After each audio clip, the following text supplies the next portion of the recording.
আপনি ওঠার বাড়িটাও জাল দলিল করে লিখে নিয়ে যেতে পারে। কারণ যারা দেশ তারা বিক্রি করে দেয়, তাদের কাছে জমি আর টাকা তো সামান্য জিনিস। যারা স্বাধীনতা যুদ্ধের দেশের বিরুদ্ধে অবস্থান করছে তারা আজকে এই কাহিনীগুলো। এখন নির্বাচন হবে দেশে দুইটি ধারা, একটি স্বাধীনতার পক্ষের শক্তি, আরেকটা স্বাধীনতার বিপক্ষের শক্তি।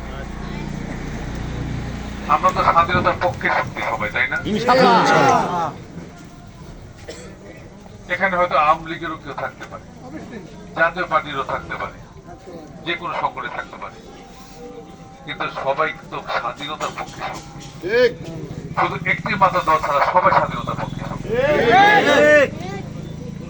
যারা আমাদের স্বাধীনতা সার্বভৌমত্বকে ধ্বংস করতে চেষ্টা করেছে, এখনো আবার 2025-26 সালে এসে তারা জ্বালাও পোড়াও করে সেই 71-এর জ্বালা পোড়ায় পুনরাবৃত্তি করে প্রত্যেক অফিস পোড়ায় দেয়।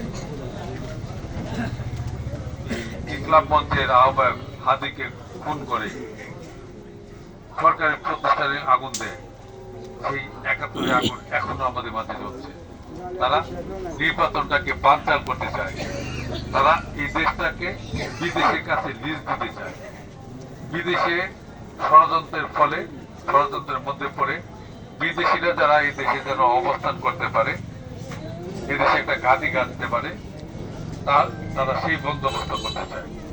বিদেশিরা যদি আমাদের স্বাধীন সার্বভৌমত্ব দেশে যদি বিদেশিরা স্থাপনা করে, তাহলে কি আমাদের অস্তিত্ব থাকবে? আমাদের স্বাধীনতা থাকবে? তারা এই দেশটাকে একটা তালেবান রাষ্ট্রে পরিণত করবে। তারা 71-এর মতো এই দেশটাকে একটা শ্মশানখানায় পরিণত করবে।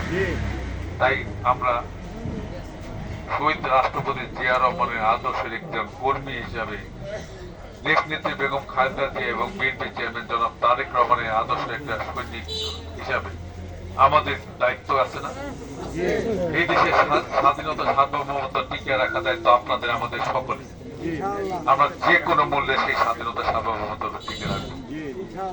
আমাদের উপরে যে এত নির্যাতন, অত্যাচার, নিপীড়ন আসছে, আমরা এর প্রতিশোধ চাই না? আমরা প্রতিশোধ চাই, কিন্তু আগের সরকার যেভাবে প্রতিশোধ নিয়েছে সেইভাবে না। আমাদের প্রতিশোধের ভাষা হবে, আমরা প্রতিশোধ নিব ব্যালটের মাধ্যমে। আমরা প্রতিশোধ নেব এই অবহেলিত দোহার নবগঞ্জের উন্নয়নের মাধ্যমে।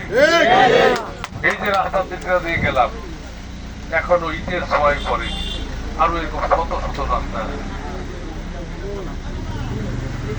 এখনো পর্যন্ত এলাকায় কোনো গ্যাস আসেনি। গ্যাস দরকার না?